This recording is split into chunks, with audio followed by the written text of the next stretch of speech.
Are we recording?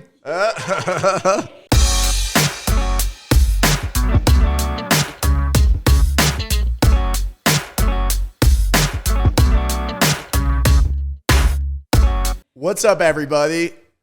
Thanks for tuning in to another episode of The Stash. Today, we have actor, writer, podcaster, and stand-up comedian, live in house, Jason Rouse. How you doing, brother? I'm doing. Let's clap for the.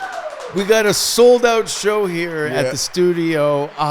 I'm glad you said that. That list is almost completely backwards. What are we missing on that list? Nothing. Oh, But, okay. you were extended it by probably a few jobs, but at the same time, I just read your artist actor profile. last. Actor last. Okay. I'm not a. You were in Spare Parts, though, right? I was, You were a hit. and I've had acting jobs. Uh-huh. But I'm not a. I know I've seen good acting. Yeah. I've seen good acting. Like live theater is probably my biggest fear. Really? To perform with a scripted material, with a group of people in front of an audience that you can see their faces, and because you're married to this thing, and I'm always had this, and you know this probably from being from our hometown. We're both from The Hammer, the Rust Belt of Canada, the armpit of Ontario. the Hammer for sure. It is in Toronto.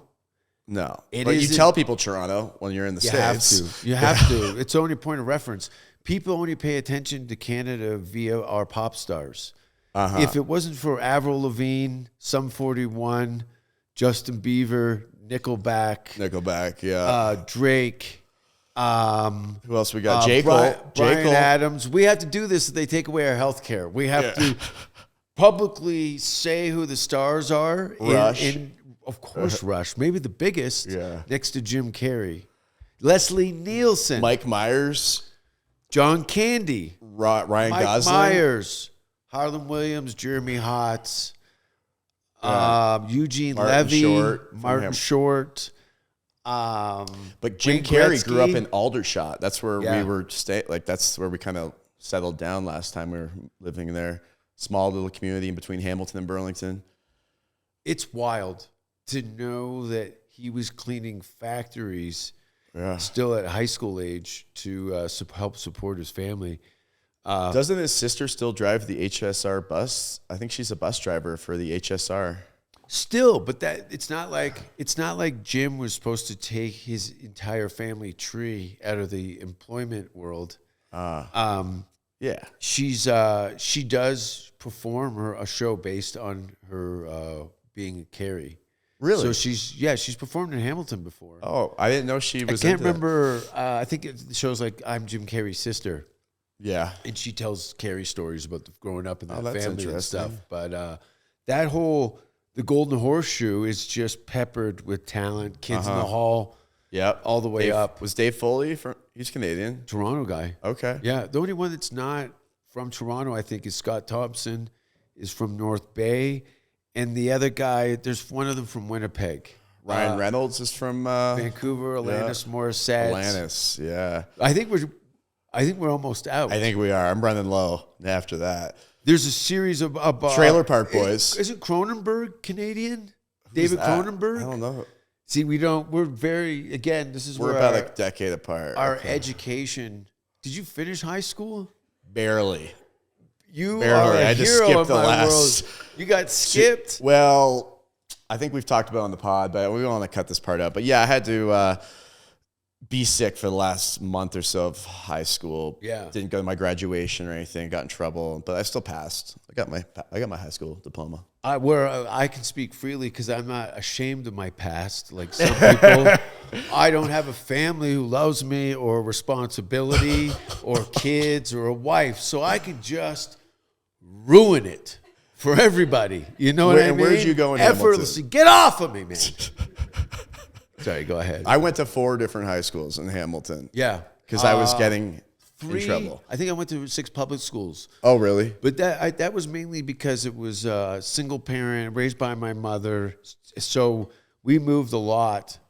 I think I went to maybe about 5 or 6 different public schools. Middle school? What is a middle school? I think it's from like 5 to 8. 5 to 8. 6, 7, 8 maybe? Queen Mary, King George, Adley Hoodless, Green Acres, Scott Park, Parkview, Stony Creek School, Orchard Park. Okay. I must have lived Jesus. mostly East End from Stony Creek, Highway 8 and Millen Road. Okay. All the way to like Barton and Ottawa. Boy, that area has really changed. Barton and Ottawa. That's all poshy now. It was, but it's down again. Is it? It's down. There was about 2 years. I'm like, fuck, man. They were trying to do something. Around. Yeah. Like I saw haven't construction and there was activity and people actually doing it. It's fucking nightmare again. Yeah, it's back to like regular Barton Street. That's a sad street. It couldn't handle the strain of COVID. I don't know I didn't really see what it was like. If there was some deterioration previous to COVID, but that city got spanked. Canada in general during COVID, I feel like when we went and visited right after it kind of calmed down, and every restaurant you went into, you had to leave your name, phone number, just in case there was an outbreak, and they'd call everybody. It was just real oppressive. They would give me shit sometimes because I'd say my phone number was last 4 digits, 1234. And I remember one guy goes, "Oh, you had the first phone number?" I'm like, "Yeah." That's a cool number. Yeah, I was like, but it was. I could see how they think it'd be fake. I was breaking into strip clubs during COVID and licking the handrails. That was my vaccination. I bet you that would work, dude. I would double down. I actually started smoking cigarettes during COVID. Really? I was living in LA, right behind Man's Chinese Theater. Okay. Not in garbage, but I had an apartment between the Magic Castle and the Man's Chinese Theater. That's right across from like the Hollywood Stars, right? Isn't the Stars on that? It was just two block down from me. Okay. I was literally around the corner from the Hollywood Walk of Fame. Okay, the Walk of Fame, which is never. It's not a place of like reason or common sense. It's like Spider-Man's and like TikTok people and like it's a total buskers. Cesspool of excitement and disappointment all come together at once. You see people come down there and they're like, we're going to see Marilyn Monroe. Yeah. We're going to see Tom Cruise. They're completely out of their mind. And they have no sense of... I bumped into Woody Harrelson on the Walk of Fame street. He was walking by with this guy, Tim Lads. Oh, shit. And I go, "Hey, Woody." He goes, "Hey." He was wearing an FBI hat. And he went to go... Tim Lads was getting a star, and he was there, gave a little talk. If anybody deserves a pipe from you, it would be Woody Harrelson. He's born on my birthday, and I would love to. He just opened... I just saw last night, Jerome Baker, this famous glassblower, he's at this place called The Woods, which is Woody Harrelson's consumption lounge in Soho, South Hollywood.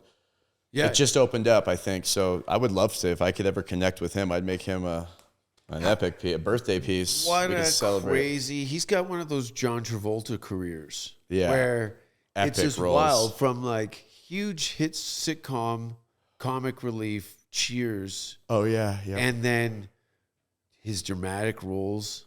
Such great roles. Funny guy. And then Natural Born Killers. 100%. And nobody was waving the weed flag like he was. Like, that's a lot. You get fired for that shit. He took a bus and, like, tried to... Do you know how many times Woody Harrelson has had his agent and his team call him in and go, "Hey, man, like, can you keep it? Can you gear down a little bit? You're costing us money." He's like, no. I'm in the right lane here. If you guys are going to eliminate my work because of what I do in private or publicly, legally, that's all. You got to think about that too, especially now with cancellation and all the excitement over being a victim on the internet now has become a very lucrative thing to do. Either sexual exploitation. Diddy's getting it hard right now. Diddy's about to. I wonder what I'm going to get got for because there is a kaleidoscope. See, I had some foresight, you know. And again, this comes back to... I think when that's your whole thing, though, maybe like that's maybe it's not as people don't really blow it up too much because there's so many different things. For me. Yeah, or me. Well, I've never accumulated a excess amount of wealth enough for people. Because look, you're never going to hurt my feelings. Like, there's no... outside of having me physically attacked or murdered, the rest of it, who cares?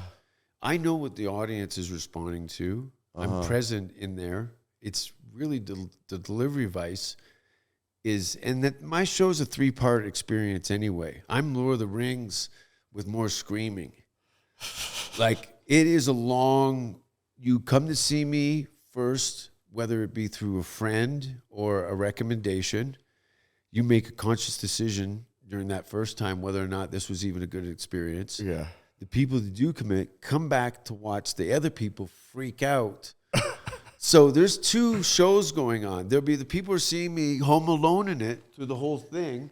Like, holy fuck, we need to get out of here. We need to get the fuck out of here right now.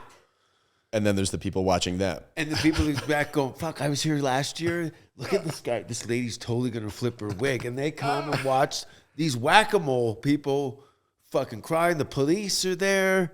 Yeah. It's wild. And then what's the third part? Suicide. No. No. And the third part is that you've seen the yin to the yang of this whole experience. And now you want to see where this journey is going to go from there. If we started off in a complete chaos of look, I'd love to read. I had a police officer come to the. I had been taken out of my hotel room by the police and questioned about an incident that happened the night before. And the guy he said one of my jokes to me. Oh, which really? Is so wild to hear a cop read a quote from a police report to me. And fortunately, again, I had some foresight. I always videotape or at least have an audio recording of all my performances so that it's not hearsay or I have a documented point of reference for anything. Sure, yeah. It's just covering your ass. These are the times that we live in, and something can be taken out of context. For sure. And look what's in most recent, Matt Rife, who's like, if people were staring at, like, he's probably sick and tired of having 90% of his audience being women at the show. It might look good on paper, large groups of women fawning over you and that dynamic, but is that really comedy? Like, yeah, that's why I love Toronto. Is like, I felt that was going to give me a pretty broad relationship with the world as a whole. Outside of being in New York, I was getting people from all over the world that had either recently moved there or they were only a couple generations deep. Mm-hmm. And if I could touch all those people, then the rest of the world would have to deal with their own problems and politics with the whole thing. But I lost my train of thought. A squirrel ran by. We recording? Are we recording? Are you high? Not yet. Should we start that? We're past the smoke time. One of these has PCP in it, so you pick whatever one now, and we'll see. I call that Wednesday. I'm going to take the smaller one. Okay. Because that's how Canadians are. If you ever leave a bowl of chips out, Canadian will never take the last chip. Did you see us at the lunch the other day, and I left the last chip for you? Yeah. And then, And then it just went. You left too. Yeah. We both left the last chip, and then we got new ones. Yeah. That's right. We're sad. Americans would be like, give me that. Nah, I'm not even hungry anymore. But no, none for you. Fuck you. And a Monster Energy drink in the fucking face, rub it on your gums, go home and beat up your dog. It's disgusting. I can't wait. I'm going to be a citizen next year. Yeah. So you guys have to deal there's some with good and some bad. What do you miss Canada at all? I don't miss it because I do go there every year, and I've developed a system. As my mother gets older, the less time I spend there. Because it used to be where I'd spend a half a year in Canada. Because my green card, I'm responsible to the American government to be resident here for 6 months.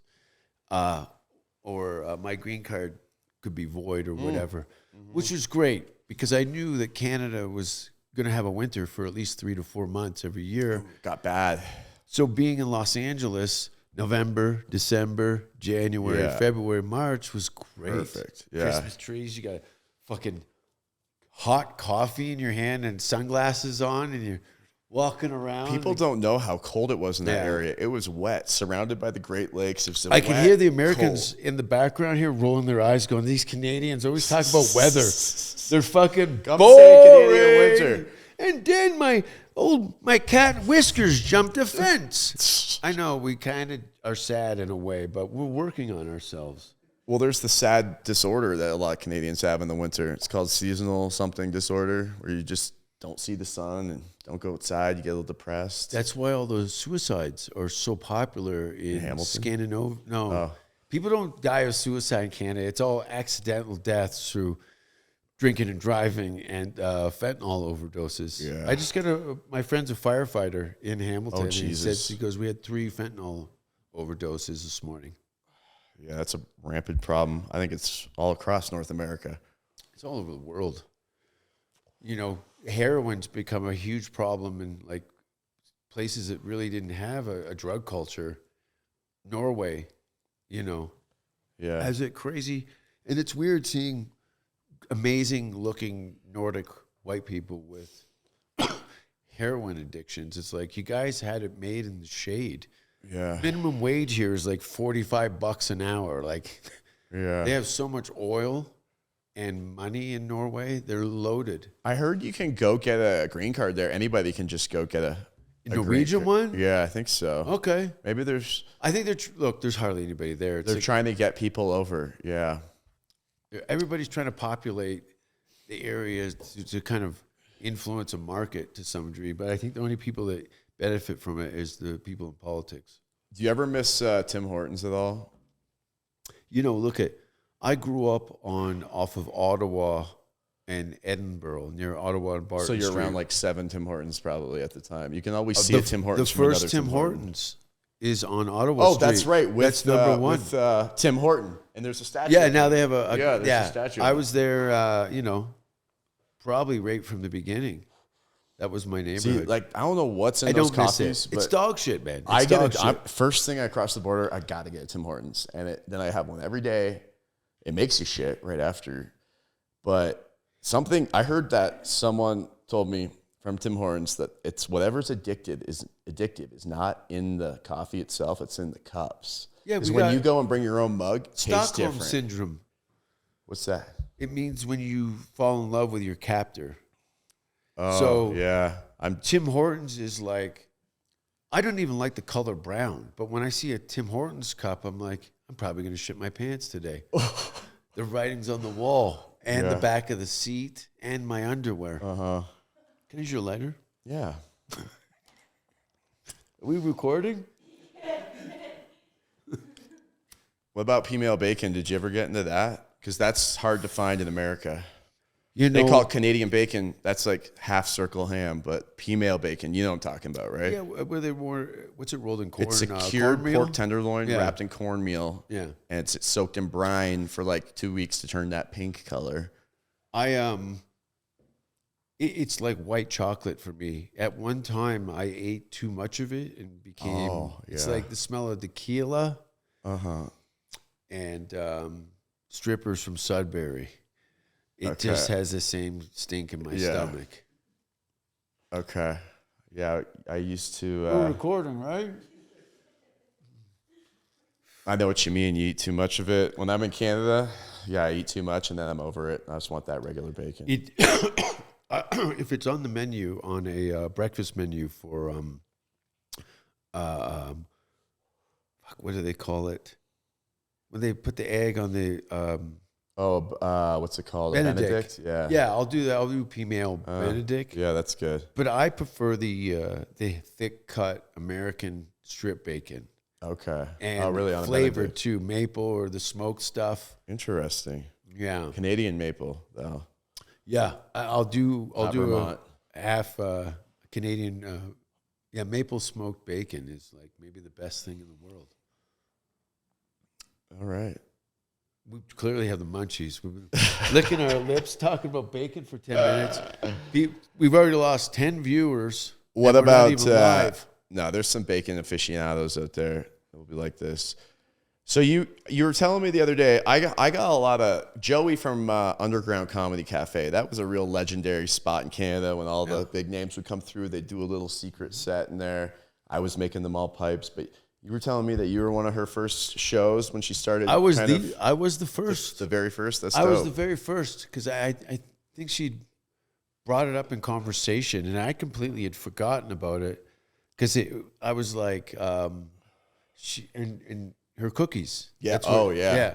Yeah. Which fucked up my second show that night because I think word had gotten around, and she had moved it to a couple different venues. She couldn't find really a home. There was a place, and I want to say it was a church the first time. And you guys were all smoking in it for the first time? Yeah, and she had the cookies, and I'd never even had an edible at that point, and that was like dense grass because I don't think she actually bakes them. I think they're hand kneaded.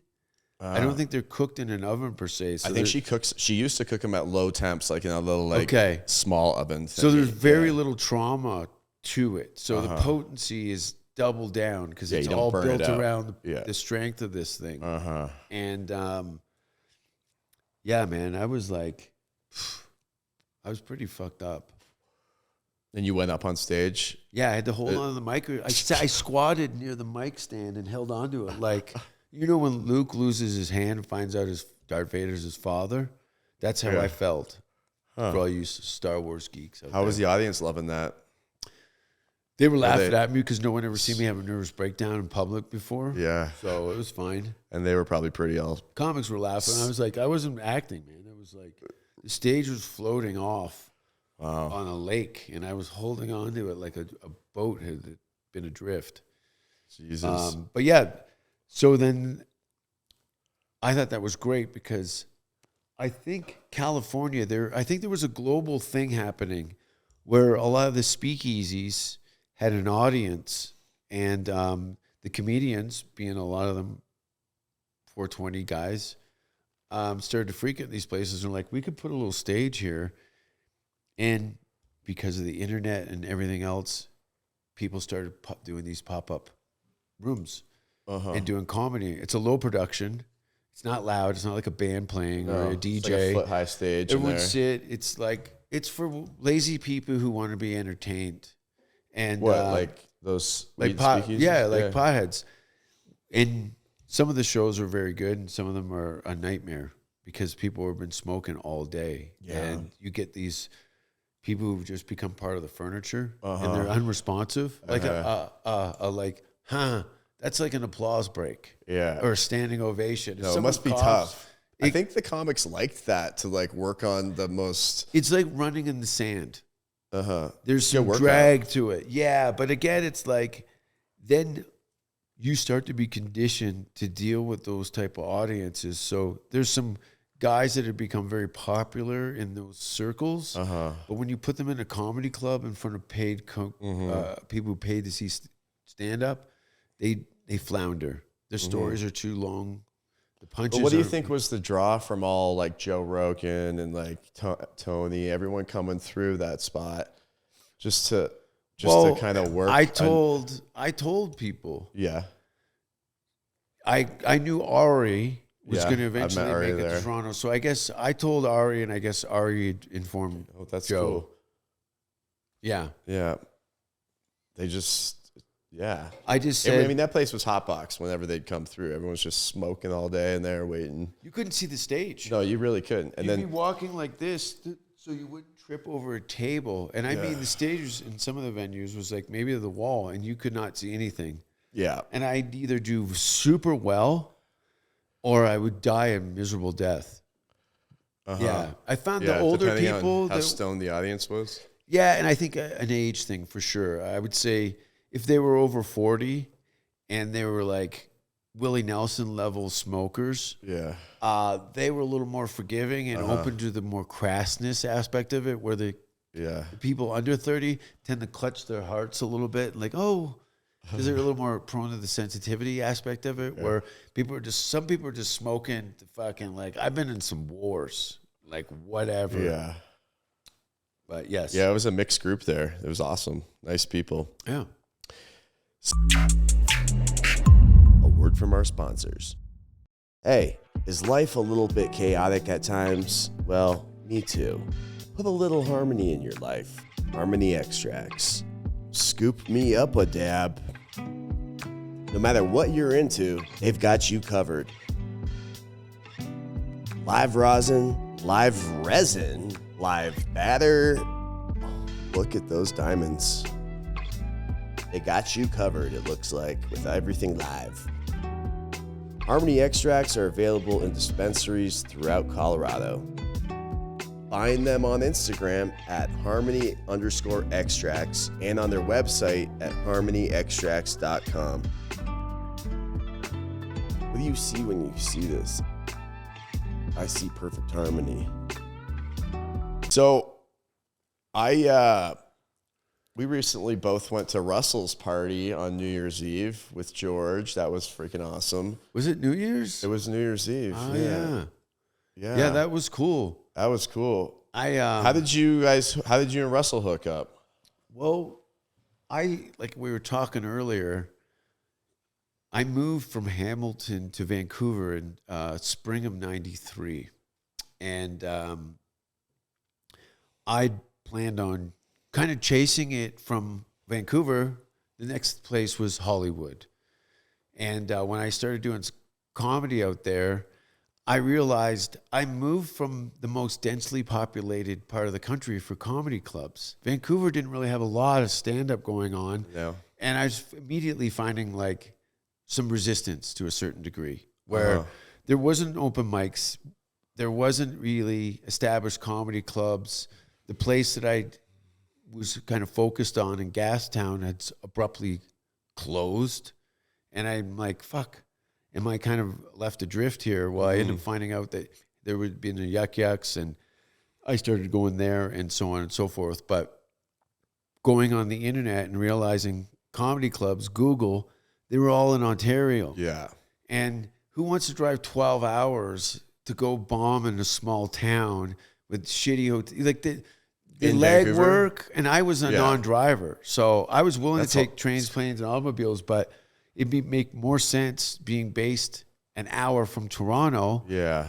Niagara Falls, Windsor, London, Hamilton, Mississauga, Toronto, Barrie, Kitchener. There was a whole hub. Buffalo, Detroit, if you want. All that that stuff, the border, right? yeah. And New York, a short drive from Hamilton. So within doing comedy a few months in Vancouver, I decided to move back to Hamilton. But for the first time, I had I had an agenda and a plan. And within maybe 6 months of frequently going to open mics and observing the process and pursuing this dream.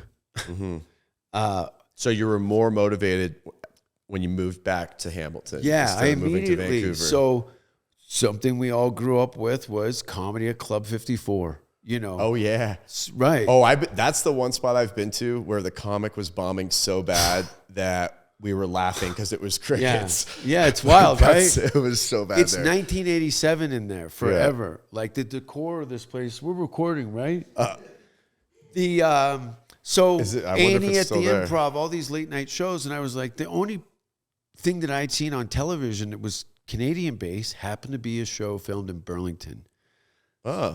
Comedy at Club 54 was filmed. Oh, that was on TV too. Yeah. That was on TV. That's right. It was a TV series. Yeah. So I would see Canadians, this guy from Sault Ste. Marie and this guy from Winnipeg and all these, and then they'd have a couple Americans in there. So I knew that eventually I would like to perform on that show.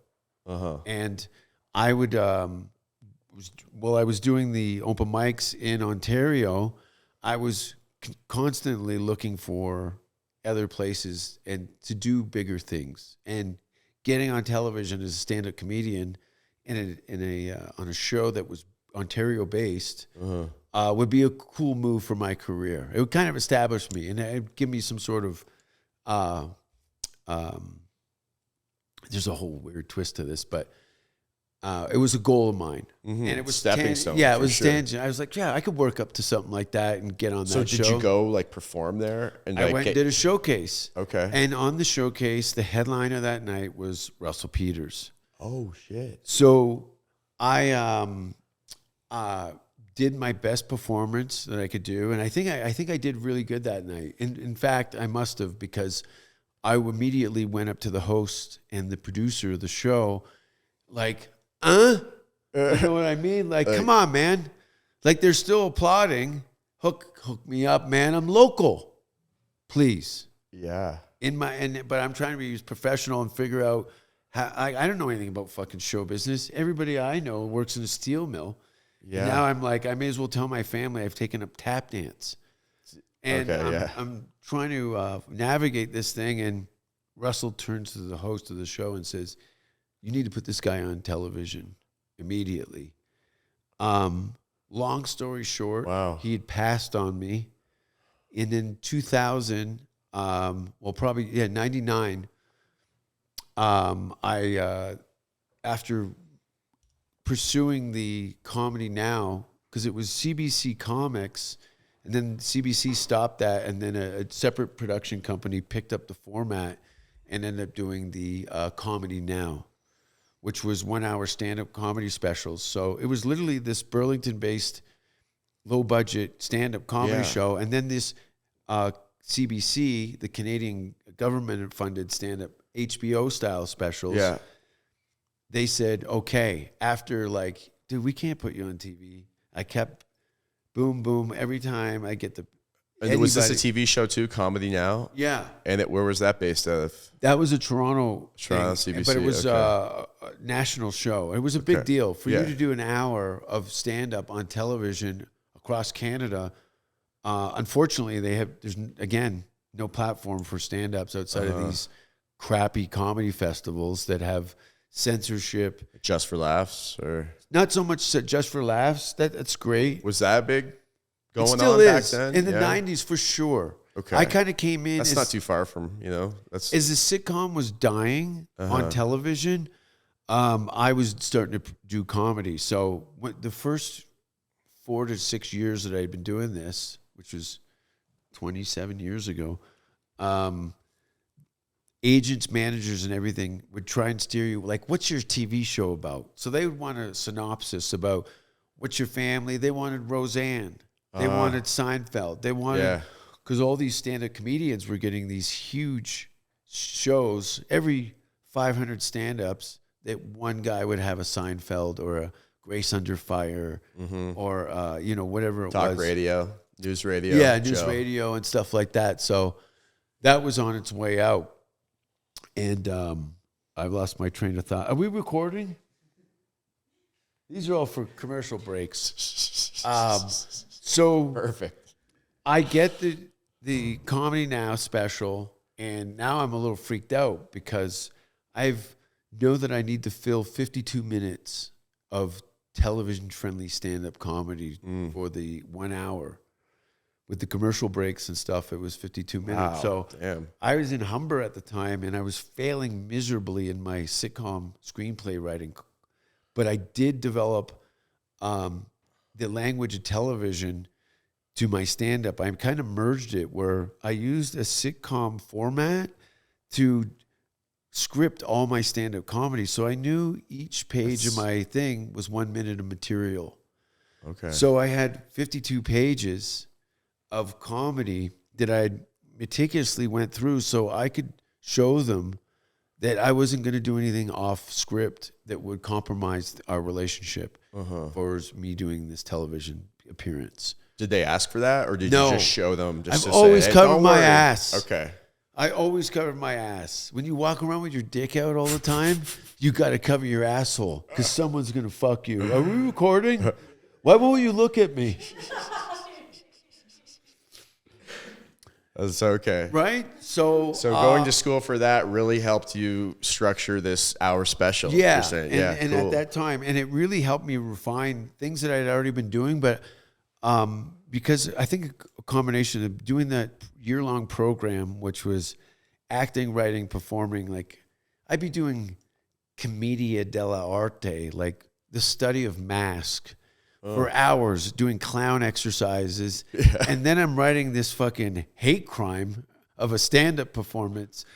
But I took it down to where the teeth were filed down a little bit, but I could still show my fangs a little bit on television. Okay. Yeah. The night of the show, Russell Peters was my warm-up for my television appearance. Is that right? So I think I just full watched this circle. actually. Or maybe it wasn't, but it said Russell Peters presents. That was the thing for Showtime when I first moved to LA. So Well, this is not the first one. Not my best. No, this is before that, yeah. Yeah, that's the shitty part about is having people that are famous working with you is that Russell had hosted these were his requests. Like we were all handpicked for his shows, Russell Peters and Friends, Tom Segura. Okay. He, in fact, on the makeup bus or the trailer outside of the studio, I just met Tom and Christina. And Christina's from Canada. I heard that. And we had conversations about Canada, and they were super sweet. And I just moved to LA, and I thought, oh, fuck, Hollywood's okay. These guys are great. Well, they completely misled me. I run into nothing but shitheads and assholes after them. Yeah. It was a fucking nightmare. Wow. And anyway, I'm pregnant. You're going to need more than that then. So that was your first big break, Comedy Now, and then that helped me get a green card to move here. I'd seen I used to have when I did that special, I won a Gemini Award for it. It was like a Canadian Emmy Award. Oh, okay. And Mike, every time I had any accolades or awards in Canada, my career would go down. It was like anytime I had these successes, my work or anything, it started to fuck with my head. And I'd seen Jeremy Hotz was on the cardio machine, and I shuffle up to him. I'm like, hey, I'm a comedian, blah, blah, blah. I know you live in LA. Dude, like, I got to get out. Like, how do you get out of here? Like, you're out. You still have a career here. Where did you see him in the treadmill? He was at Bally's Total Fitness at the Eaton Center. Is that above right? the Roots store? There used to be a Bally's there. Yeah. And Jeremy was in town doing shows at the theater or whatever. Uh-huh. And I knew that he was an Ottawa guy and that he also had acquired some sort he didn't have a hit movie. He didn't have a hit TV show. Yet he was a working comic in the States. And that was like an anomaly for a lot of guys. Mm-hmm. Most of them came in through movies. Harlem, Jim Carrey, all those guys that had done huge stand-up. Their movies were so big that they clearly just bought a green card straight up. Like, I don't think really, there was probably not a huge process for Jim Carrey or John Candy to acquire American citizenship. I wonder, weren't they working on SNL really before they were on SNL? Lorne Michaels is from Toronto. Is he really? Yeah, I saw Canadian. Oh, shit. Yeah. Yeah, no, Jim Carrey was on In Living Color, wasn't he? That changed my life. In Living Color? That show, I used to watch that. Yeah, that was a good show. Changed my life. I met Keenan Ivory because Russell was hosting. I smoked weed with Roseanne Barr, which was super. I smoked weed with her twice. That's awesome. I was going to ask you, who's the most interesting person you smoked weed with? Would it be Roseanne? Dr. Dre. Oh, shit. Yeah. Okay, that's cool. And I wasn't even a pot smoker. I was a pot seller at the time. And I was not going to turn down I smoked weed with Dr. Dre. I smoked with the amazing Jonathan.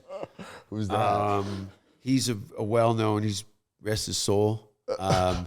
His wife is, his widow is from Canada, Toronto. I was at their wedding. And you would immediately recognize him if I showed you anything. There's 2 documentaries on him. Amazing Johnny. On my birthday, actually, and he had his shit out, and he'd been an addict for 20 years. Wow. And before that, we'd watch his old Carson appearance. Like he'd been on Johnny Carson like 13 times or something like that. Legend. Okay, I'm not familiar, but I'll have to. I spent time at his home. He invited me into his house multiple times. Yeah. I was there on 4th of July with Gallagher. Who, Noel? No. Gallagher. Watermelon Gallagher. Watermelon. Oh, wow. Yes. Okay. And they were throwing, are we recording? They were throwing magnesium in the swimming pool. And then they lit off like $400 worth of fireworks, and the neighbors were going to call the fire department on us. It was. What does magnesium in the swimming pool do? It explodes. These Right. magnesium strips, they were flicking them into the strips into the water, and it would crack on top of the water like electrical, like lightning off the water. Huh. Yeah. Get me some of that. But marijuana with Nate Diaz. Oh, He would always nice. A lot of the fighters would come down to the Comedy Store. In some cases, directly after their fights, Yeah.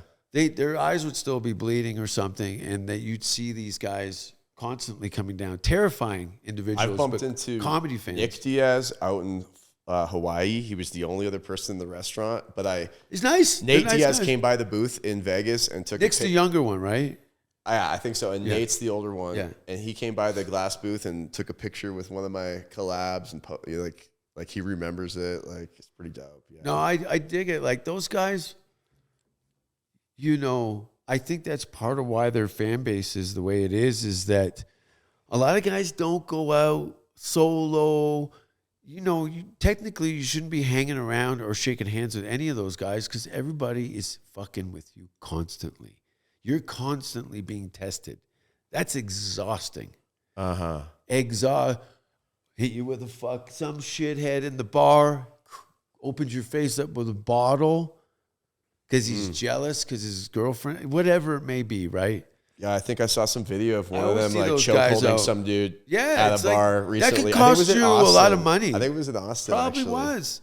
Always dummies. Yeah. I don't know. I think that's I have an antenna on that because, in fact, I strangled a guy in Vegas, and Chuck Liddell was my backup. Oh shit. Yeah, which was great.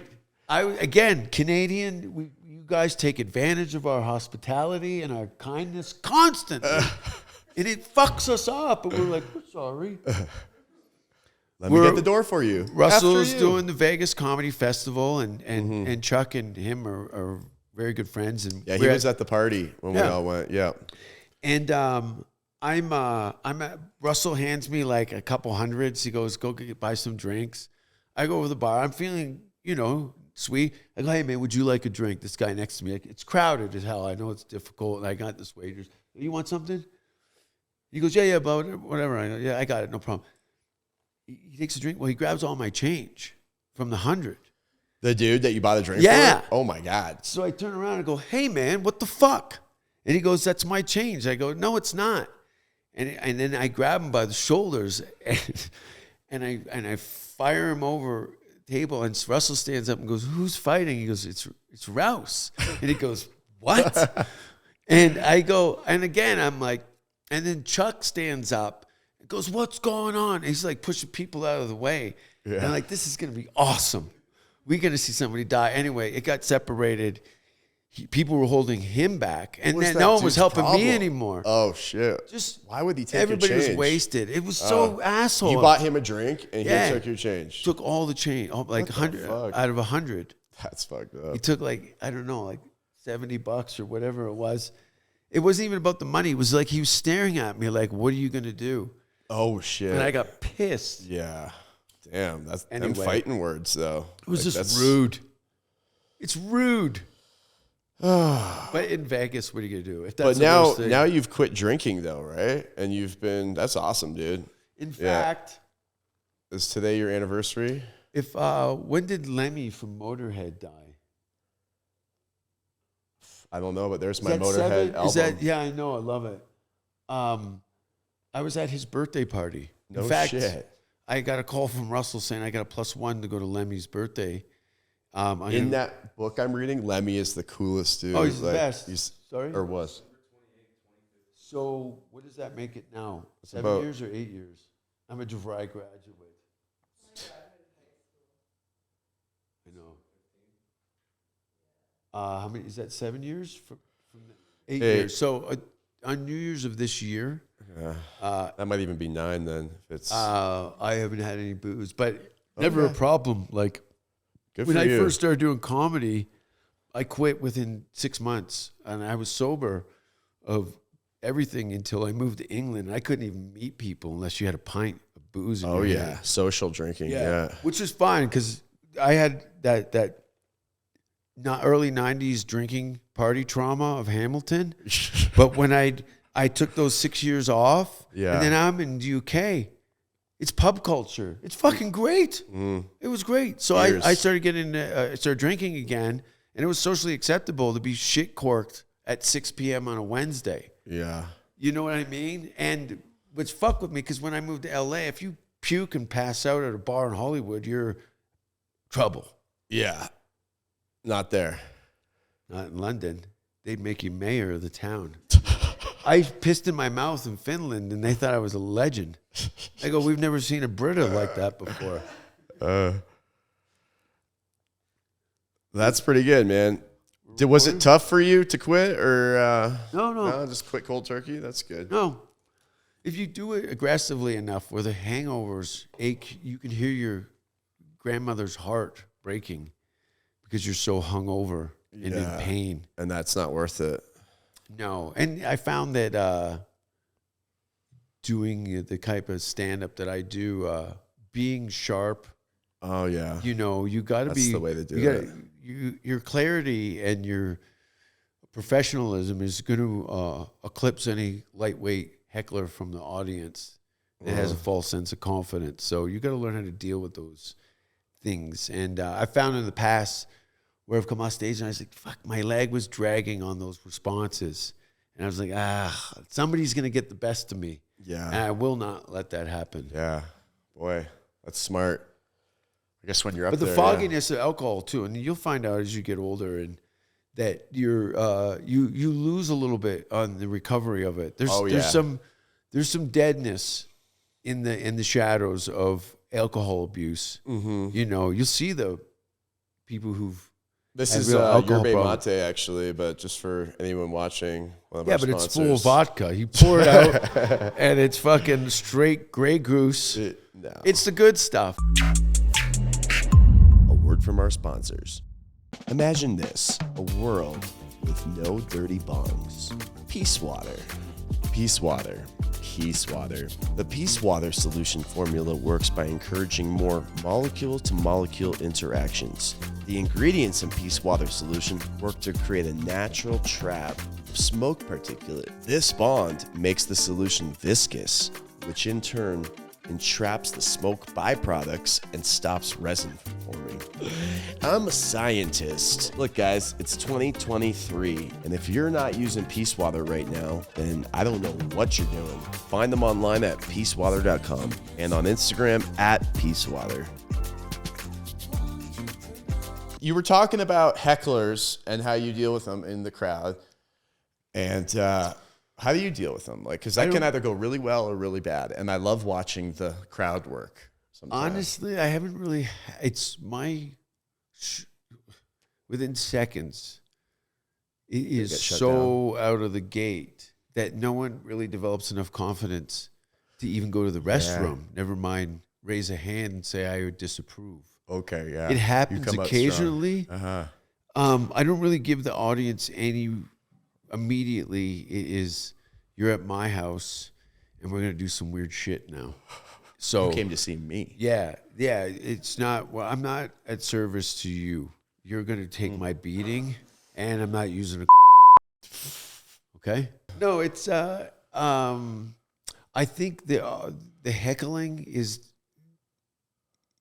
not as organic now because you've seen so much of it posted online. Yeah. A lot of people have developed careers and followings via a kind of contrived outburst from an audience member. Some of it's actually set up. Oh, is it? Yeah. Plants, so heckler plants. Totally. Really? All that. Because it's great to watch when they really handle them. Like, yeah, well, the real good ones are not on the internet because the really good audience comedian standoff, if you posted any of that online, it would probably get that individual canceled, or there'd be some phone calls to the club that filmed that. So,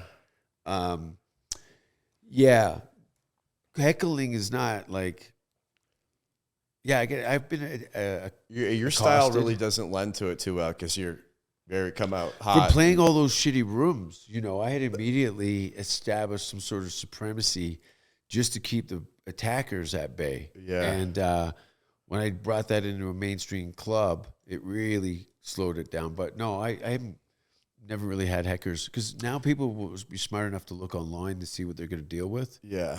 But it's mostly people sitting. They don't want to take you with on. their arms crossed and they're protesters. Yeah, it's quite funny to see the people scowl. Like, do you think this is the first time this has gone bad? Well, being a comic, dude, like, I understand you have to go to the club and you got to bomb. And that's one of the things, like bombing, the fear of bombing on stage. That's probably why I didn't choose to be a comic. But have you ever had that experience, or does it make you stronger if you've had it? Like bad shows? Yeah. Yeah, they still happen. And that's a beautiful part about the stand-up as an art form is that no one is immune to any kind of failure. Can we get a drool cup for Jerry? I need a bib. You can't just, Popeye spinach in it. You just throw things at your face and try and catch it in the hole. I was trying to avoid the mic or something. You got fucking Chevy Chase over here. Oh, that's a compliment. I like that. Great. I love that. What was that? It just hit here and then straight down to his shirt. You ever see those slow motion videos? I wore the shirt that's going to show up on camera. Throwing the dog a biscuit and it bounces off his nose and then the dog kind of looks. That was great. Look, I do it all the time. That's why we're black all the time. My whistle, yeah. I should take a black light to that and see what's really been going on. And it's not even all my DNA. All my clues are been made out of bed sheets from an insane asylum. It's a very Buffalo Bill experience. Niche market. Where are we at here? So day 57.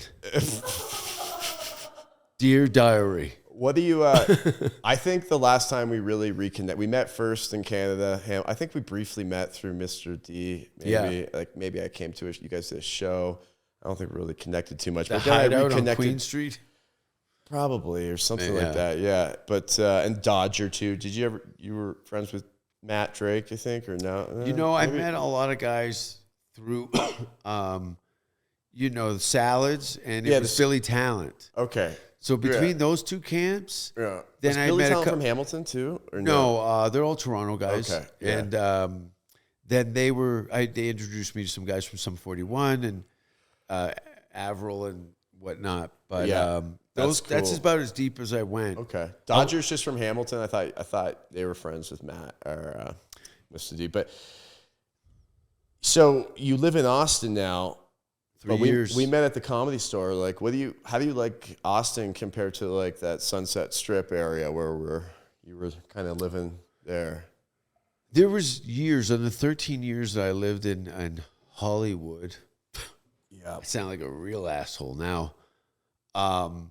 I'd seen the city go through a series of changes over those 13 years. And when I'd first moved to Los Angeles, the Comedy Store was empty. It was like an abandoned. Was that building across the street? There was like the Blues Bar. It was the House of Blues. Oh, the House of Blues. Yeah. Was that there? Oh, yeah. And they tore it down when I was hanging out there. The band, they were called, now they're called Steel Panther, but they had a residency at the House of Blues. It was called, anyway, the Sunset Strip had changed a lot. I'd been there in early 2000 and had been turned back from the border. And this is part of the reason I'd moved to England. Well, my immigration process, because I wasn't allowed back in the States until I had solidified my proper paperwork. Wow. That's a whole nother story. So Hollywood. Sunset versus, 6th Street? It's different. Austin's only been the last 3 years of my life. Mm-hmm. Where LA, it's like living in the Bermuda Triangle. I don't even look at it as part of part of my life is more of like a a long form breakdown. You know what I mean? Like, they're completely different. Now, Austin is going through this grunge comedy boom. Yeah. And where LA is kind of in a deficit as far as the stand-up community goes. There was a huge exodus from LA that kind of all seems like they moved to Austin. Yeah, exodus makes it seems like they did it it was in response to COVID. And you have to go where your audience is. And some people were more geared into the traditional, I'm going to make it in Hollywood, use comedy to be in a movie or a TV show, where the New York guys were always purists anyway. They were just great club comics. Mm-hmm. And then there was this like Willie Nelson hippie comedy commune that opened up in Austin. And for the first time, with the collapse of East Coast and the West Coast, these refugee camps formed in the middle of the U.S. In a place that subscribed to music and being weird and expressing yourself and in a very youthful kind of dynamic. And then a paradigm shift with movers and shakers moving into this, global there's celebrity comedy tourism now. That to go to Austin. And it's the pyramids for comedy. Yeah, it's this. It seems like I've seen between that boom in LA when you were coming around the store and what's going on in Austin. It's cool. I like to see the rock skip. Like you'll see it some scenes, and that's why I like traveling. A lot of people just become fucking in just seeing and working in the same area. There's no growth in that. If anything, you get caught up in the gossip and the politics of it. And I'm like, the whole world speaks English. Why not do what you want to do wherever you can do it, opposed to trying to make it through this, what is it, camel through an eye hole of a needle? Camel? Is it a camel? Camel. Oh, a camel. There's sleep. She's like this. I thought you were giving my... I could have went to medical school. Well, very different. It's like comparing It just must be such a... I can just imagine all the comics from all around going there, trying to... It's like the new Hollywood. When you say all comics, this is how it breaks down. Okay. You've got old Joe Rogan is the biggest, has the broadest reach in all of media. Mm-hmm. And then you've got a series of juggernaut superstars, stand-up comedians that have already had a massive fan base and a following previous to 4 years ago, who've now decided, oh, I'm really not in need of Los Angeles anymore. I've got a massive international fan base, and I don't really audition for, I don't want to be in the movies. I'm content with this, doing what I really like to do, and I don't have to be based out of this entertainment mecca. Do it. Now, there's 10 millionaires in between that. And then you've got probably close to 200 open micers have moved in. And when I say kids under 25, they've been doing comedy for less than 5 years, were podcast fans, have now decided, hey, I'm going to do that too. And using the combination of power of social media and practicing their craft to build this audience as they kind of grow up. And so a lot of young. All young. Everybody's like 22. Mm-hmm. Everyone's 22. That's cool. And did they have to work there first? Like, some of them have picked up gigs at various comedy venues and stuff. There's like 7 comedy clubs in Austin. Okay. There's about 100 open mics. Oh, wow. And every corner of the city has comedy going on it. I got to go. Check it out sometime. There's a tremendous amount of mediocrity and worse. Oh, really? Okay. Most of it is awful. You got to go to the... Most of it's awful. Yeah. Yeah, you got the the average person just going to a random comedy show, you're probably going to get let down. Now, if you're a fan, look, that's why everyone knows this mothership is one-stop shopping, because they know they're gonna get their money's worth in their ticket. It's been tailored specifically around that microphone and the performer.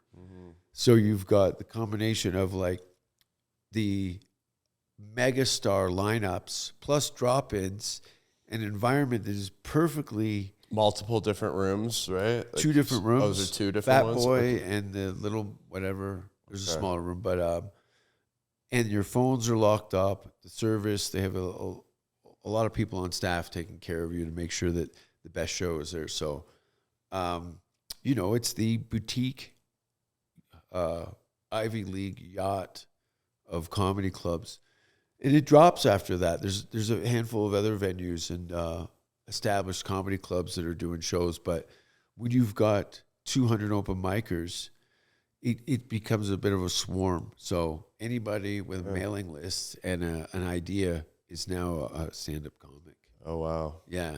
Okay. Yeah, so it's a little bottom heavy, but at least there's a fucking thing happening. Yeah. Yeah. That's cool.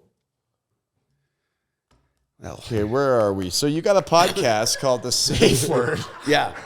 Yeah, when I moved to Los Angeles,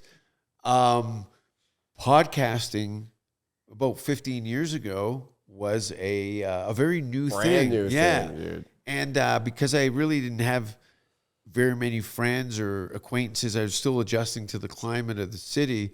Mark Maron's WTF. Mark Maron's, I love that show, dude. When that became a thing, I immediately listened from the beginning. And those first 3 or 4 years, that was kind of my Bible and stuff. And then comedians in my generation started to do.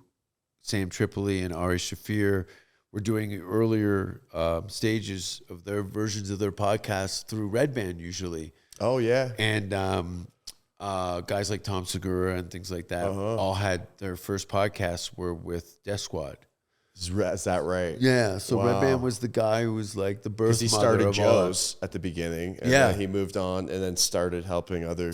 Yeah, yeah. And he was doing a bunch all at once. He had numerous podcasts that he'd been doing over the years.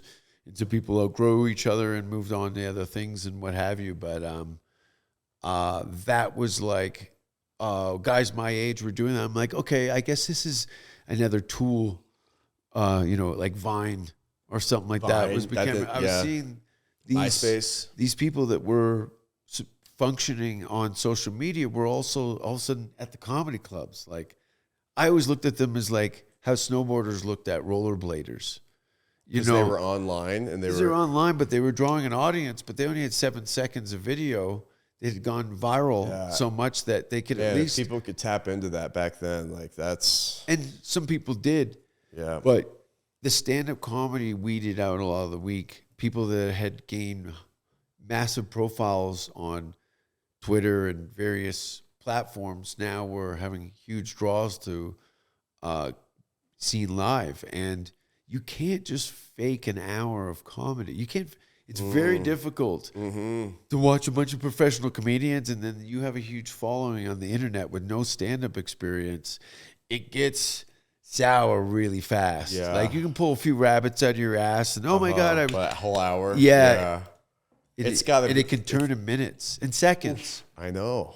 And you'll see it sometimes where you let down the fans by wearing a hat that you shouldn't have had on, Wow. There's a process and we're all. But when you do an hour, you stick to a script basically, right? You're not reading the audience, or would they shift it up? Some people have a very just feel it out, and some people are very, very wordsmithed, and all their tools are very calibrated and worked, and some people can't even handle an interruption or a cough.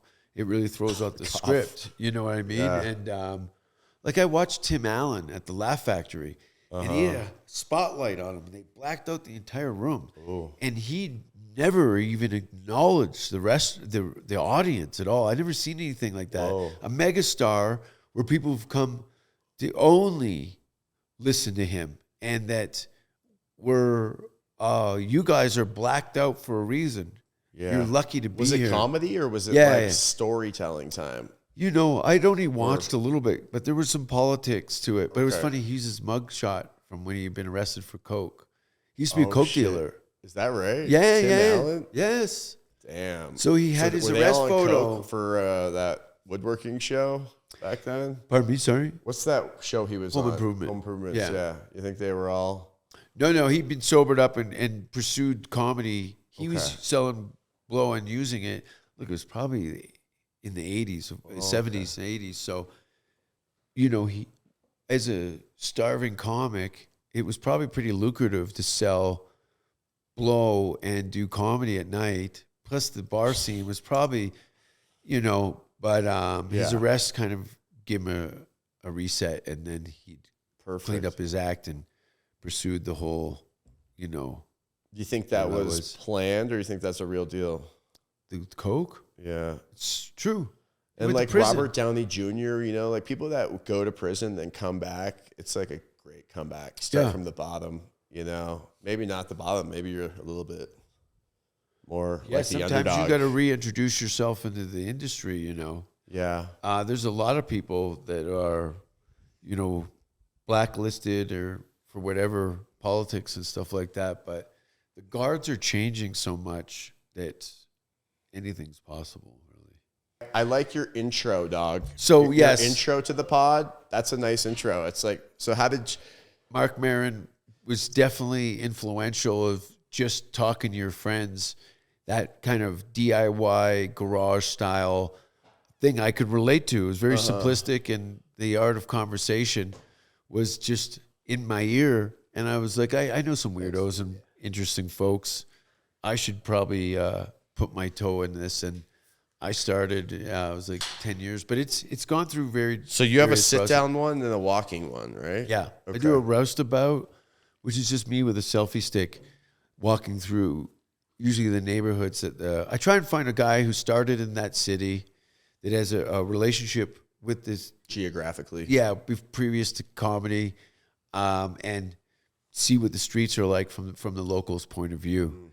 Trails or whatever local landmarks I can incorporate and kind of stimulate the conversation. Like sitting still like this, it's work. We're both struggling. Yeah. Like in life. Or to sit still. Yeah. I'm spinning. Oh, yeah. We should go out there and make some snow angels and come back. We probably forget what we were doing the time we got down there. It's not going good. Are we recording or not? Oh, boy. See, any chuckles we get from the peanut gallery is a hit. Those are a hit.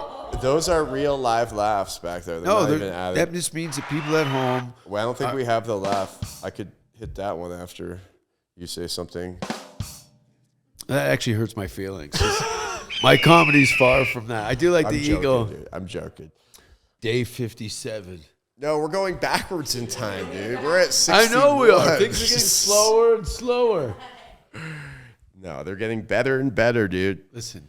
Okay, one word to describe yourself.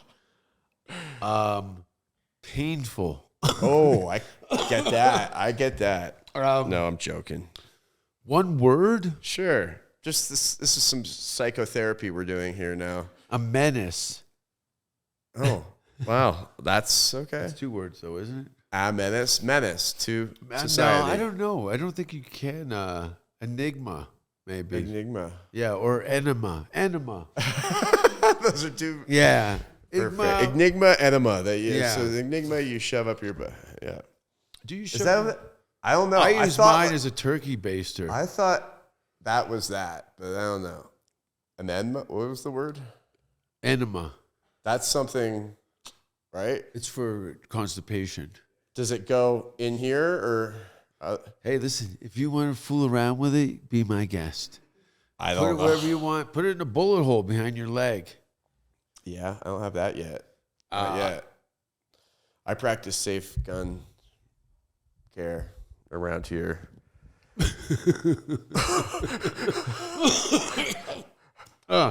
I think when XP was here, I showed him something. We couldn't figure out how to pull it out, so we're just like, can't put it away until we're... Yeah, this is like every after-school special. Bang! Billy sleeps with his eyes open. That's... Okay, so you got any big projects on the horizon that you're... I got a blood test coming up that we're all excited about. Oh, shit. Let's hope it goes well.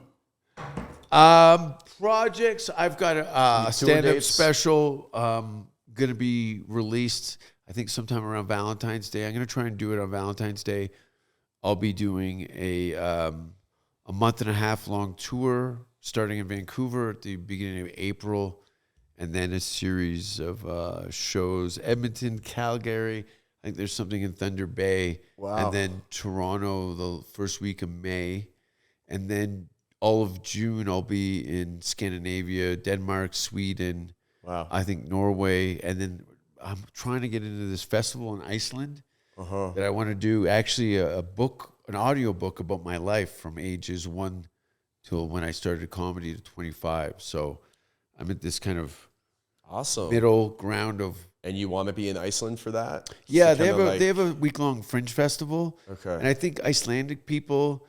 who are aware of me from a previous show that I did there, and their disposition would probably be the best way for me to talk as openly and honestly as I could about things that weren't be necessarily funny, opposed to like autobiography, kind of like 100%. Yeah. So I think if I spend the hour every night for that week, that I should have enough audio to cut from and then transcribe into a book.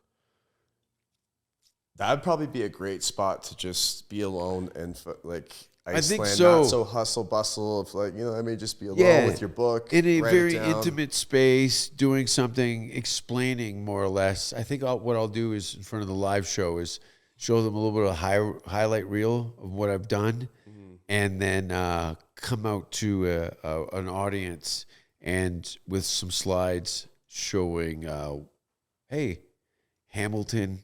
A lot of people, you say Hamilton, they've never really heard of it. And then we always go near Toronto to kind of give some geography to it. But it's not a normal place. You could also say Niagara Falls. Everyone says Toronto, but Niagara Falls is closer. But Niagara Falls and Toronto have nothing in common. No, and Hamilton has nothing in common with Toronto or Niagara Falls. It's like the Glasgow of Scotland, of Canada. It's like the Rotterdam of Amsterdam. Yeah. Amsterdam's Toronto. Rotterdam, just an hour away, is because it got bombed and it's all built up new in the war. I did a music festival in Rotterdam and I bombed every night in Amsterdam. Dude who painted that picture, Elko, that's where he's from. Yeah. Rotterdam. Yeah, I love Holland. Me too. The Dutch are, they're pretty fun. They're pretty fun. So I think this was a great podcast, dude. Where can people find you online and like check out your stuff? Any FBI database. You can find my resume. The sex offender list of your local town? No offenses, just sex. Okay.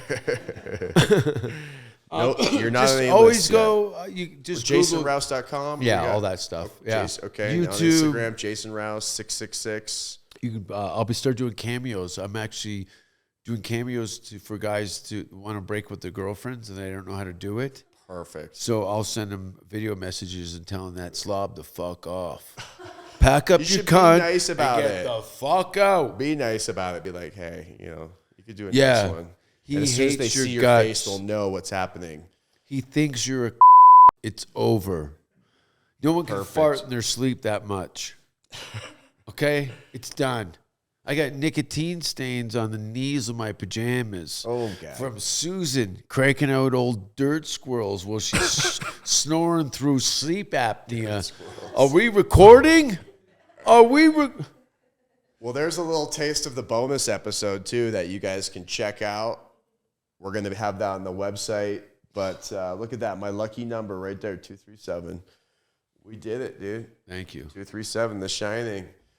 Appreciate you being here, man. Thank you so much. Thanks for having me, Matt. To reconnect with you. Yeah, man. It's nice to see anybody outside of our previous environment. And you live in, people can't see this on camera, but we're literally in a painting. A snow globe. Yeah. It's wild. Yeah. Thank you, man. Well, I appreciate it. You're welcome back anytime. And I appreciate it. Yeah, we're going to have a good year. Keep up the good work. I can't wait to see that new special you're working on. I'm stoked. Yep. Thank you. All right. Well, that's us signing off. Thank you, guys. Appreciate it.